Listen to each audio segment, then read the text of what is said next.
আমি মোটামুটি নিশ্চিত করে বলতে পারি যে আপনারা যদি আপনাদের ওয়াইফকে নিয়ে আসেন তাদের শখ হবে এখানে শাড়ি পরে তারা দাঁড়াবে, শাড়ি পরে দুই একটা ছবি তুলবে। এটা হচ্ছে সকল বাঙালি মেয়েদের একটা স্বপ্ন, দুনিয়ার যেই কোনাতেই তাদেরকে নিয়ে যান তো সেখানে তাদের শাড়ি পরার একটা শখ হয়। সো আসসালামু আলাইকুম বাংলাদেশ, কেমন আছেন সবাই? সবাইকে রমজান মাসের অনেক অনেক শুভেচ্ছা। আজকে আমরা যেই জায়গাতে আসছি এই জায়গাটা হচ্ছে বিষ্ণুবুষ্চে ফোর্ট্রেস। নামটা অনেক কঠিন, আসলে মুখে আসতে চায় না। যাই হোক, তো এই জায়গার ব্যাপারে খুব ছোট্ট একটা তথ্য দিয়ে দিই। এই ফোর্ট্রেসটার বয়স হচ্ছে 700 ইয়ার্স, 700 বছরের পুরনো একটা দুর্গ। এবং আজকে আমরা এই দুর্গটাকে দেখব এবং এই দুর্গ সম্পর্কে বিস্তারিত তথ্য ইনশাল্লাহ আমি ভিডিও ডেসক্রিপশনে দিয়ে দিব। আমার পিছনে যেই ছোট্ট একটা ব্রিজ দেখতে পাচ্ছেন, এই ব্রিজ পার হয়ে আমাদেরকে যেতে হবে। তো আর কথা না বাড়াই, চলুন তাহলে আমাদের এই নতুন এক্সপ্লোরেশনে আমাদের সাথে।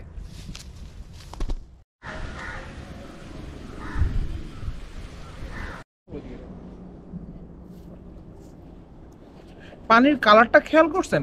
পেস্ট কালারের মতো একটা কালার।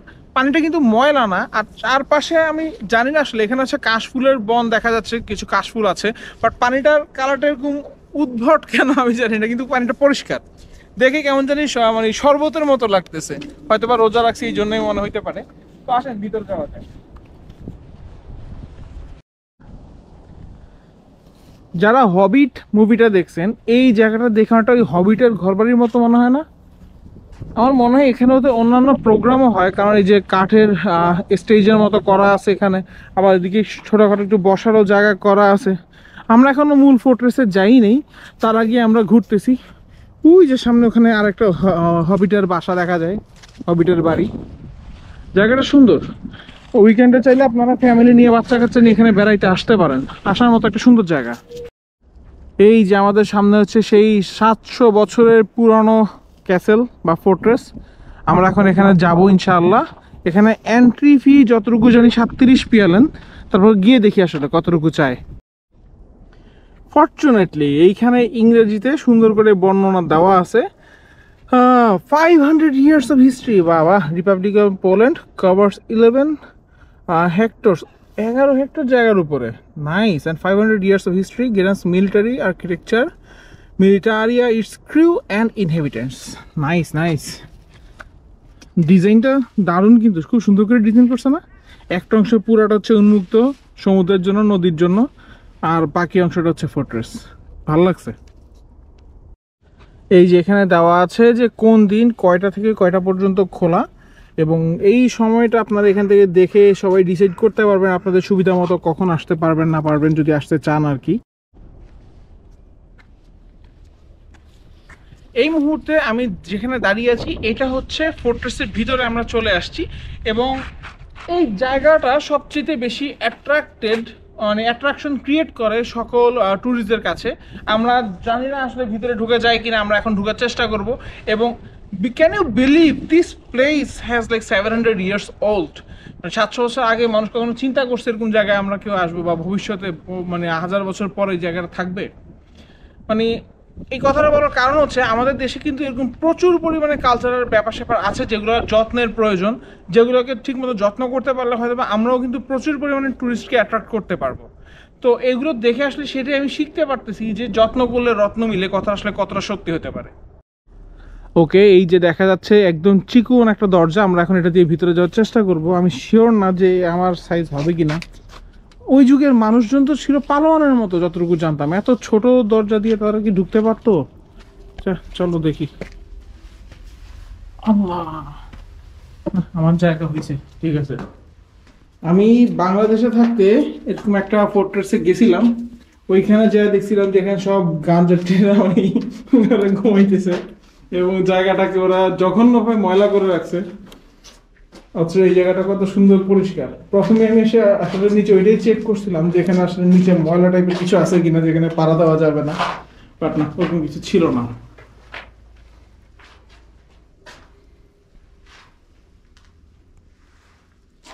ওকে, দেখি অন্যান্য পাশে কি আছে, অন্যদিকে যাই। ওকে, তাহলে দিক থেকে আর উপরে যাওয়ার কোনো জায়গা নাই। কি মনে হয় কি হইতো এখানে? কোনো জানালা নাই, কিছু নাই। কি কাজে ব্যবহার করা হইতো এই জায়গাটা?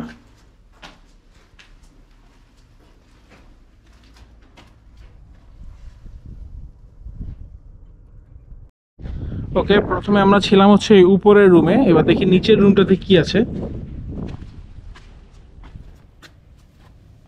এই রুমটাও ছোটই আসলে, আমি ঢুকলাম না আর ভিতরে, কারণ এখানে আশেপাশে যাওয়ার কিছু নাই। এছাড়াও এদিকে খুব সুন্দর করে বেঞ্চ রাখা হয়েছে। একটা হেরিটেজ সাইটের ভিতরে ওরা এভাবে জিনিসপাতি ফেলে রাখছে, জিনিসটা ভালো লাগলো। ঐতিহ্যবাহী কিছু থাকলে একটা কথা ছিল, আর এভাবে জিনিসগুলো ফেলে রেখে তো এই জিনিসটা সৌন্দর্য নষ্ট করে ফেললো মনে হচ্ছে। এখানে কি আছে? ওয়াও, কাঠের দরজায়, হেভি, মানে সেই হেভি। এটা এক হাতে নাড়ানো সম্ভব হচ্ছে না, এটা অনেক স্ট্রং। এগুলো অরিজিনাল জিনিস বোঝা যায়। এই কক্ষটাও খালি। এই লকটা কিভাবে কাজ করতো? কোন দিকে এটাকে উপরে নিচে কেমনে যায় এটা জানি না, এই টেকনোলজি সম্পর্কে আমার ধারণা নাই। আমার আসলে জানতে ইচ্ছে করতেছে যে এই রুমগুলোতে আসলে হইতোটা কি কাজ করতো তারা, কারণ এখানে কোনো আলো আসার খুব একটা ব্যবস্থা নাই। আর পুরান যুগের মানুষের জানালা এত ছোট ছোট কেন রাখতো তারা আল্লাহ জানে। ওহো, মিউজিকের টোন আসলে বাঁশির টোনের মতো শোনা গেল না? ওকে, সো যা বুঝলাম যে এইখানকার সবগুলা রুমই একই রকম, তো আসলে ভিতরে যাওয়া মানে হচ্ছে টাইম নষ্ট। আর এই জায়গাটা তালা মারা, সো আমাদের এখানে ঢোকা সম্ভব হচ্ছে না। দেখি আশেপাশে যাই, অন্য দিকগুলোতে কি আছে। 500 বছর পুরনো কামান, ওই সময়কার টেকনোলজি, হুইল। সবচেয়ে ভালো ব্যাপার হচ্ছে যে ওরা কাঠটাকে প্রোটেক্ট করার জন্য উপরে একটা লোহার আস্তরণ দিয়ে রাখছে। এই জিনিসটা দিয়ে ওরা এটাকে প্রোটেক্ট করতো। এগুলো কি গাছের কাঠ ব্যবহার করতো যে এত শক্ত? এরকম হেভি হেভি জিনিসগুলো নিয়ে এগুলো বছরের পর বছর চলতো, যুদ্ধের সময় দৌড়ে দৌড়ে এগুলো নিয়ে ব্যবহার করা যেত। ভাবা যায় তাদের ব্রেনগুলো যদি এই যুগের টেকনোলজির সন্ধান পাইতো, তাহলে তারা কত কিছুই না করতে পারতো। এই যে লম্বা লাঠিটা, এটার ব্যবহার সম্পর্কে আমার আইডিয়া নেই, তবে আমি একটু ধারণা করতে পারি। বিভিন্ন মুভিতে দেখতাম যে এই মুখ দিয়ে ওই ছোট গোলাগুলো ঢুকানোর পরে কিছু একটা দিয়ে চেপে দেওয়া হইতো, সম্ভবত এই লাঠিটার কাজ ওইটাই ছিল, চেপে দেওয়া হইতো। ভিতরে কিছু দেখা যায় না। ওকে, আই হ্যাভ নো আইডিয়া এটা কিভাবে কাজ করতো। ওহো, এটা নড়ে, এটা অনেক ফ্লেক্সিবল, তো খেয়াল করিনি যেটা নড়তেছে। এই যে আমার পিছনে যে দরজাটা দেখতে পাচ্ছেন, এখন এই দরজা দিয়ে আমরা উপরের দিকে যাব। উপরটা এটা হচ্ছে মূলত আসলে মিউজিয়ামের মতো ব্যবহার করা হয়। উপরে নাকি কিছু বর্ম আছে, তারপর হচ্ছে ওই সময়কার ব্যবহার্য কিছু অস্ত্র আছে। তো কি কি আছে সেগুলো আমরা এখন দেখব। So follow me. দেখতে পাচ্ছেন যে দরজাটা স্টাইল ছিল কতটা ছোট। যাই হোক, ওকে নাইস। সো এটা সম্ভবত কোনো সোলজার বা সেনাপ্রধানের রিডিং রুম বা এই ধরনের কিছু ছিল। সলিড মেটাল, এগুলো সলিড মেটালের। আপনার কি মনে এই বর্ম কি এই যুগের বুলেট হ্যান্ডেল করতে পারবে? এটা হচ্ছে মেটাল। চিন্তা করেন এই জিনিস দিয়ে কত মানুষের জীবন নিচে তারা কে জানে। যাই হোক, একটা মিউজিয়াম যেহেতু, আমি ভাবছিলাম যে জিনিসগুলো হয়তো বা মানে শোকেজ এরকম কিছুতে রাখবে যাতে মানুষের হাত ধরাছোঁয়ার বাইরে থাকে, বাট এটা ওরা রাখছে। সো প্রবাবলি এটা অরিজিনাল না, মানে দর্শনার্থীদের জন্যই রাখা।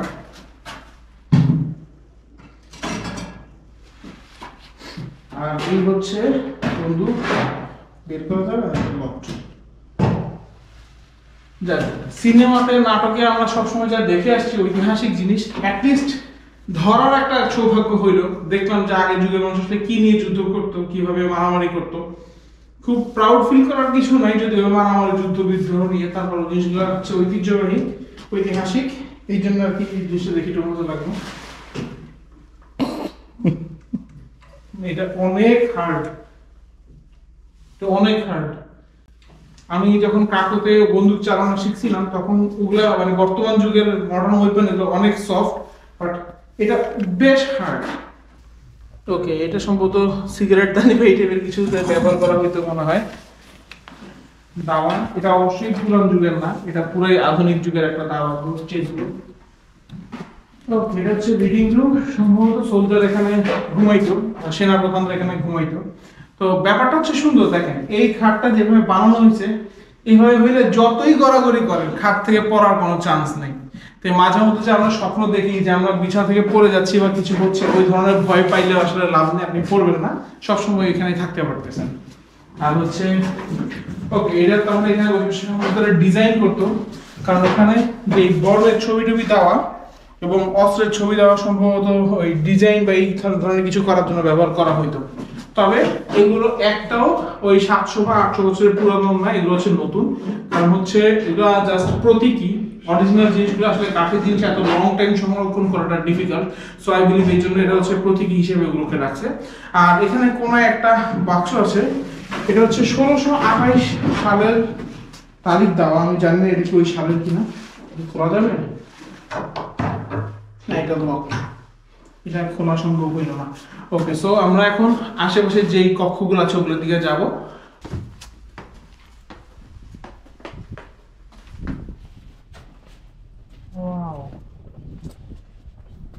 তাহলে বলা যায় যে হয়তোবা এখান থেকে আসলে চারপাশে নজর রাখতো, এই জন্য আসলে মূলত এই ফোর্ট্রেসটা করা। আসলে আমরা আশেপাশে প্রকৃতিটা দেখি যে এখান থেকে আসলে কি কি দেখা যায়। এর অসাধারণ একটা ভিউ।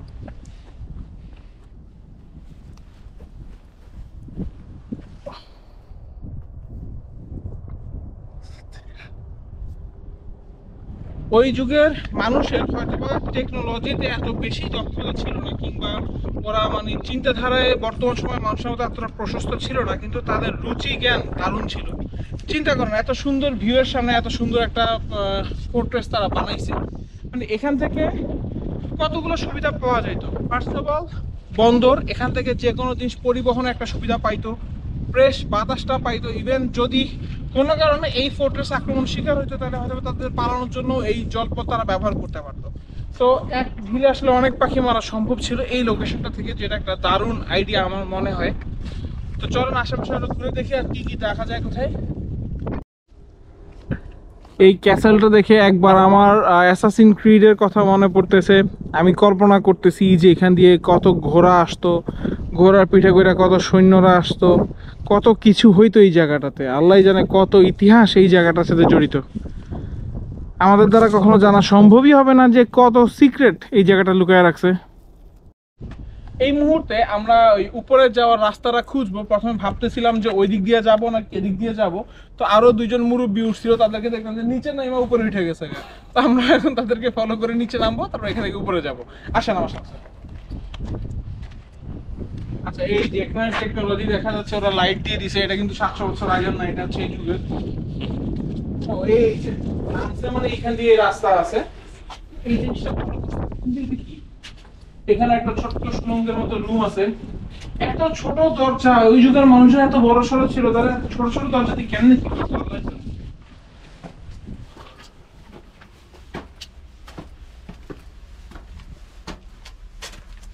এই যে একদম পুরা মনে হচ্ছে অ্যাসাসিন ক্রিডের যুগে চলে আসছি আমরা।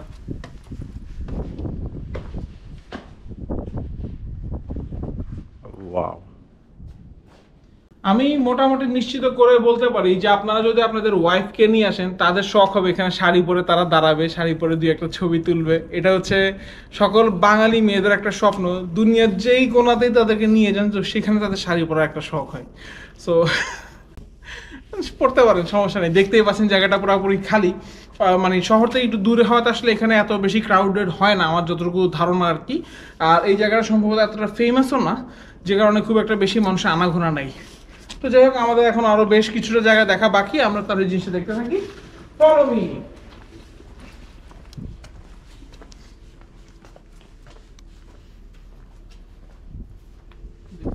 ছবি তুলে নিয়ে এই জায়গাটা সুন্দর, জানালাটা না।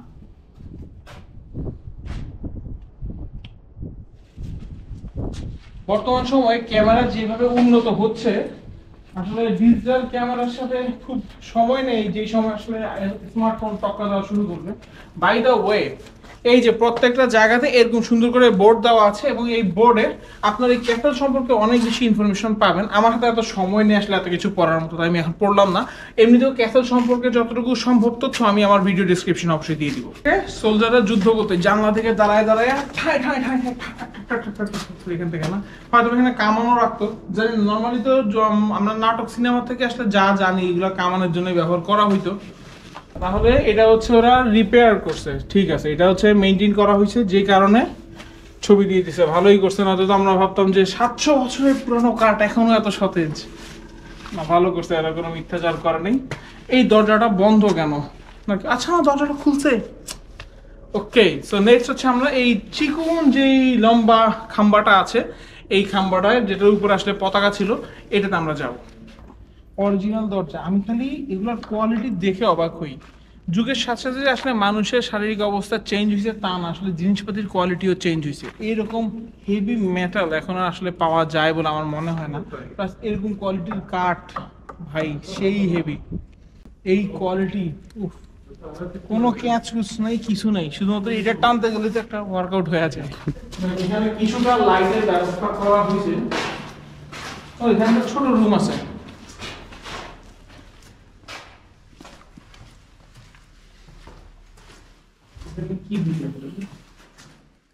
এখানে একটা আন্ডারগ্রাউন্ড ছিল, তবে ওইদিকে সম্ভবত যাওয়ার উপায় নেই, জানি না। আগে থেকে মানুষ খুব একটা লম্বা ছিল না, আমার সেদিন ছিল,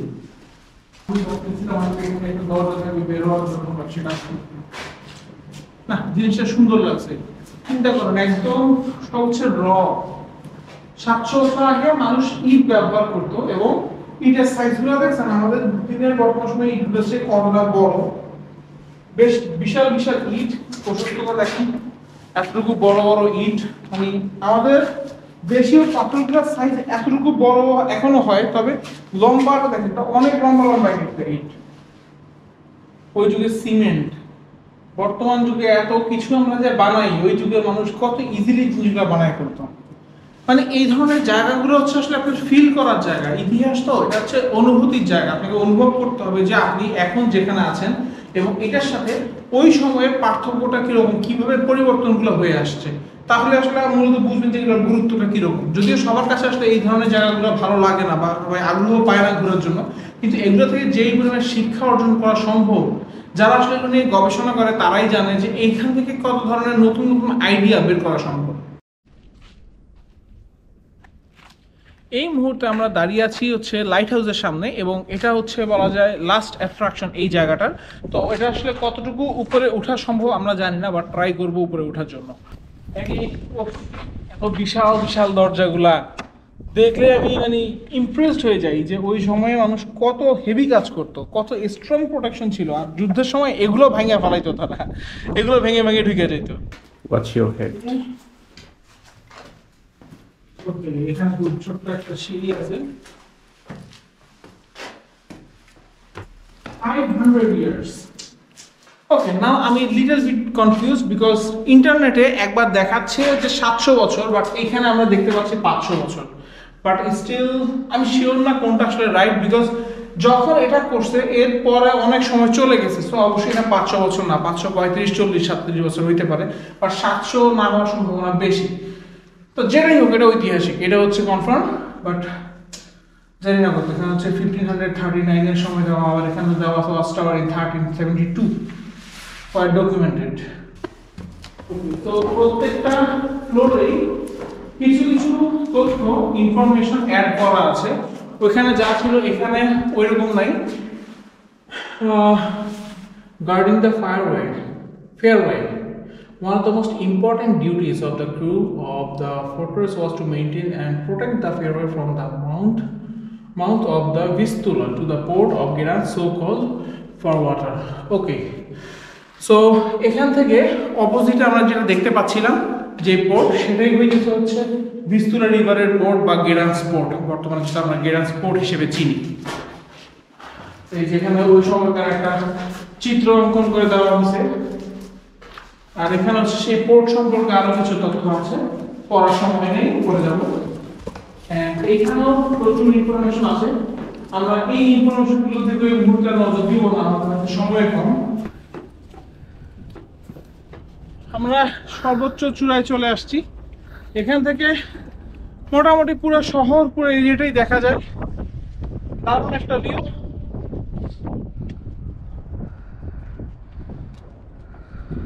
এখানে খুব একটা ইন্টারেস্টিং জিনিস আপনাদের সামনে দেখাইতে চাই, সেটা হচ্ছে ওই যে দূরে দুইটা বিল্ডিং দেখা যাচ্ছে, ওইদিকে ওই যে দুইটা বিল্ডিং, এই দুইটা বিল্ডিং হচ্ছে গেডান্সকের অন্যতম হন্টেড বিল্ডিংগুলোর মতো অন্যতম।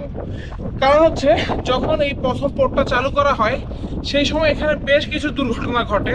তার বছরখানেক পর মানে দুর্ঘটনা ঘটার কারণে এই পোর্টটা বন্ধ ছিল বেশ কিছু সময়ের জন্য। তো এর পরবর্তীতে যখন এই পোর্টটা আবার রিওপেন করা হয় তখন এখানে শ্রমিকরা আসলে কাজ করতে চাইতো না, কারণ তারা বলতো যে তারা এখানে বিভিন্ন আওয়াজ শুনে, শব্দ শুনে এবং কখনো মানে তাদের মেশিন নষ্ট হয়ে যাচ্ছিল, অনেক ধরনের সমস্যার মুখোমুখি তারা হয়। এই জায়গাটার উপরে কি পরিমাণ বম্বিং হয়েছে, কি পরিমাণ আক্রমণ হয়েছে সেটা এখান থেকে আসলে আমরা ধারণা করতে পারি। এখানে বর্ণনাটা দেওয়া আছে, বাট দেখেন কি পরিমাণ ড্যামেজটা হয়েছিল, এটা সব ভাঙ্গা চুরা শেষ। ওরা এই জিনিসটাকে পুরোপুরি আবার রেডি করছে, আবার সংরক্ষণ করছে এবং বর্তমান যে পরিস্থিতি আমরা দেখতে পাচ্ছি এটা আসলে 100% অরিজিনাল না, এটা অনেক পরিবর্তন এবং অনেক দেখাশোনার যত্নের ভিতর দিয়ে আসলে এতটুকু আসছে। এই পুরো ফোর্ট্রেসের এটা হচ্ছে একটা অ্যানালগ ম্যাপ বলা যায়। এই যে বিভিন্ন কোণা, 4টা কোণা, এবং এই হচ্ছে সেই ওয়াচ টাওয়ার যেটাতে আমরা এই মাত্র ঘুরে আসলাম। ওই সময় হইলেও কত সুন্দর পরিকল্পনা করে বানাইছে ওই যুগের আর্কিটেক্ট, তারা দারুণ কাজ করছে মাশাআল্লাহ। এই সো আমরা এতক্ষণ জাস্ট দেখলাম হচ্ছে ফোর্ট্রেসের অবস্থা, প্রতিরক্ষা ব্যবস্থা, তাদের অস্ত্র শস্ত্র সব কিছু দেখলাম, বাট রান্না বান্নার ব্যাপারগুলো আমরা আসলে পুরো মিস করে গেছিলাম। এবং এই মুহূর্তে আমরা দাঁড়িয়ে আছি হচ্ছে কিচেনের সামনে। তো ভিতরে কি আছে এখন আমরা সেটা একটু দেখবো। ওই যুগের রান্নাঘর, এই জিনিসগুলো আসলে অনেক ফ্যামিলিয়ার, আমরা অনেক মুভি, নাটক, সিনেমা সব কিছু আমরা এই জিনিসগুলো দেখতে পাই। একটা জিনিস রিয়েলাইজ করলাম যে আমরা আসলে ইতিহাস নিয়ে যা জানি তার বেশিরভাগটা আমরা মুভি দেখেই জানছি, মুভি, তারপর হচ্ছে ড্রামা সিরিজ, এগুলো দেখে। তার মানে বোঝা যায় যে সোশ্যাল মিডিয়া মানুষের জীবনে বা এই মডার্ন টেকনোলজি বা সিনেমা এগুলো মানুষের জন্য কতটা ভূমিকা রাখে। যতটুকু নলেজ আমরা দেখে শিখছি তার চেয়ে বেশি জানি আমরা হচ্ছে মুভি দেখে। সো যারা সিনেমা ফিল্ম ক্রিয়েটর আছে আপনাদের অনেক বেশি কেয়ারফুল হওয়া উচিত আপনাদের স্টোরি নিয়ে, কারণ বিকৃত করা উচিত হবে না। আমরা শিখতেছি হচ্ছে আপনাদের দেখে দেখে। ওকে,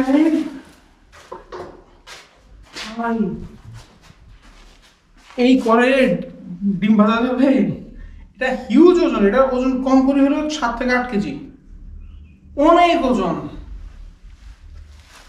আর এটা হচ্ছে ঠিক করাই না, এটা হচ্ছে চামচ বলা যায়।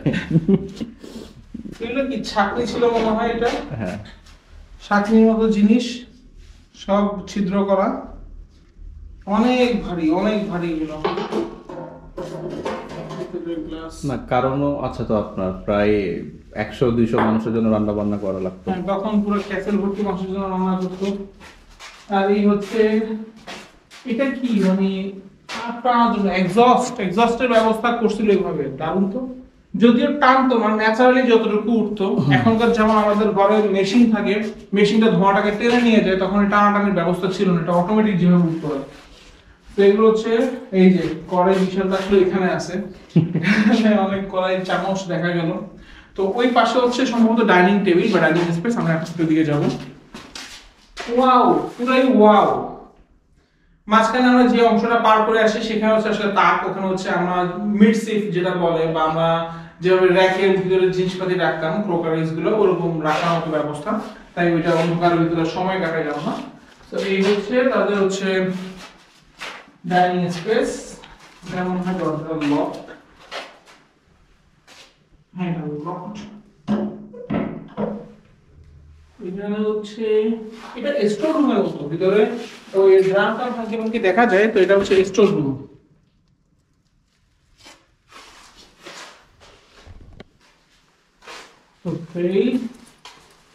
এরকম জায়গায় বসে খাইতে আসলে ভালোই লাগতো, প্রাকৃতিক বাতাস আসবে, আলো আসবে।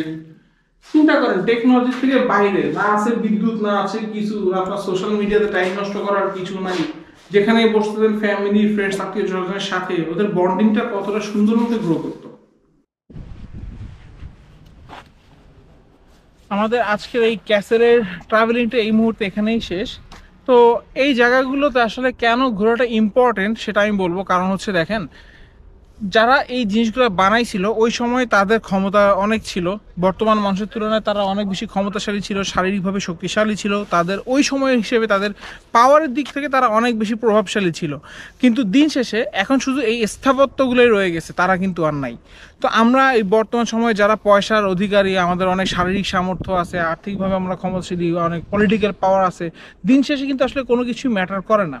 দিন শেষে আমরা যদি কিছু এরকম দুনিয়াতে এরকম নির্জীব কিছু রেখে যাই, সেটাই হয়তো আমাদেরকে মনে করাই দিবে অথবা দিবে না। কিন্তু আমরা যে আমল করতেছি সেটা নিয়ে আমাদেরকে পরবর্তীতে যাইতে হবে। তাই আসলে এখান থেকে অনেক কিছু আমরা রিয়েলাইজ করতে পারি যে আমাদের আসলে এরকম অহংকারী হওয়াটা উচিত না। দিন শেষে কোনো কিছু আসলে স্থায়ী না। এবং এই জায়গাটাও, এই পুরো জায়গাটা কিন্তু অলরেডি আমরা দেখলাম যে এটা প্রচণ্ডভাবে ধ্বংসপ্রাপ্ত হয়েছিল, এবং এদেরকে সরকার 1962 সালে এটাকে নতুন করে আবার পুনর্নির্মাণ করেছে জনসাধারণের জন্য এবং একটা ঐতিহাসিক মনুমেন্টকে রক্ষা করার উদ্দেশ্যে। সো এটা অলরেডি ধ্বংস হয়ে গেছিলো। সো এখান থেকে আসলে আমরা বুঝতে পারি যে কোনো কিছু স্থায়ী না।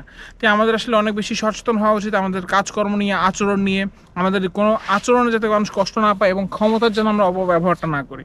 তো আজকের মতো আমি জাবের ভাই এখান থেকে বিদায় নিব। দেখা হবে পরবর্তীতে নতুন কোনো জায়গা থেকে নতুন কোনো ভিডিওতে। সেই পর্যন্ত ভালো থাকবেন, সুস্থ থাকবেন, আমার জন্য দোয়া করবেন। সবাইকে আবারও মাহে রমজানের শুভেচ্ছা। আসসালামু আলাইকুম।